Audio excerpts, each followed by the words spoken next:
നിങ്ങളൊരു used Honda city എടുക്കുന്നതിന് മുമ്പ് ഈ കാര്യങ്ങൾ നിർബന്ധമായിട്ടും ചെക്ക് ചെയ്യേണ്ടതുണ്ട്. അപ്പൊ ഇതുപോലുള്ള ഇൻഫോർമേറ്റീവ് വീഡിയോകൾക്കായിട്ട് നമ്മളെ പേജ് ഇപ്പൊ തന്നെ ഒന്ന് ഫോളോ ചെയ്ത് വെച്ചോളൂ. ഹോണ്ട ഇന്ത്യയിൽ ഇറക്കിയതിൽ വെച്ച് ഒരു മികച്ച സെഡാൻ വാഹനം തന്നെയായിരുന്നു ഹോണ്ട സിറ്റി. പക്ഷെ നിങ്ങൾ ഈ വാഹനം എടുക്കുന്നതിന് മുമ്പ് ഇതിന്റെ സസ്പെൻഷൻ കണ്ടീഷൻ പ്രധാനമായിട്ടും ശ്രദ്ധിക്കേണ്ടതുണ്ട്.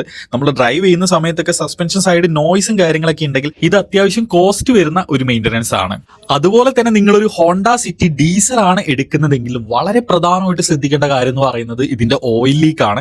അത്യാവശ്യം ഹോണ്ട സിറ്റികളിലൊക്കെ നമ്മൾ കണ്ടുവരുന്ന ഒരു ഇഷ്യൂ ആണ് ഓയിൽ ലീക്ക് എന്ന് പറയുന്നത്. പ്രധാനമായിട്ടും ഇതിന്റെ ക്രാങ്ക് കേസിന്റെ സൈഡിൽ നിന്നാണെങ്കിലും അതുപോലെ തന്നെ ഓയിൽ കൂളർ സൈഡിൽ നിന്നാണെങ്കിലും ഒക്കെ നമ്മൾ ഓയിൽ ലീക്ക് കാണാറുണ്ട്. ഇനി നിങ്ങളൊരു സിറ്റി ഓട്ടോമാറ്റിക് ആണ് നോക്കുന്നെങ്കിൽ ഇതിൽ വരുന്നത് ഒരു CVT ട്രാൻസ്മിഷൻ ആണ്. നമുക്ക് സിറ്റിയിലൊക്കെ ആണെങ്കിലും അത്യാവശ്യം കുഴപ്പമില്ലാത്ത ഷിഫ്റ്റിംഗും കാര്യങ്ങളൊക്കെ ഇത് പ്രൊവൈഡ് ചെയ്യുന്നുണ്ട്. പക്ഷേ ഈ ട്രാൻസ്മിഷന് ജേർക്കിംഗ് ഉണ്ടോ അതുപോലെ തന്നെ ഉള്ള സ്ലിപ്പിംഗും കാര്യങ്ങളൊക്കെ ഉണ്ടോ എന്നുള്ള കാര്യം ഡ്രൈവ് ചെയ്യുന്ന സമയത്ത് ഒന്ന് ക്രോസ് ചെക്ക് ചെയ്യുന്നത് വളരെയധികം നന്നായിരിക്കും. ഇത്രയും കാര്യങ്ങളാണ് പ്രധാനമായിട്ടും ഒരു ഹോണ്ട സിറ്റി എടുക്കുന്നതിന് മുമ്പ് ശ്രദ്ധിക്കേണ്ടത്.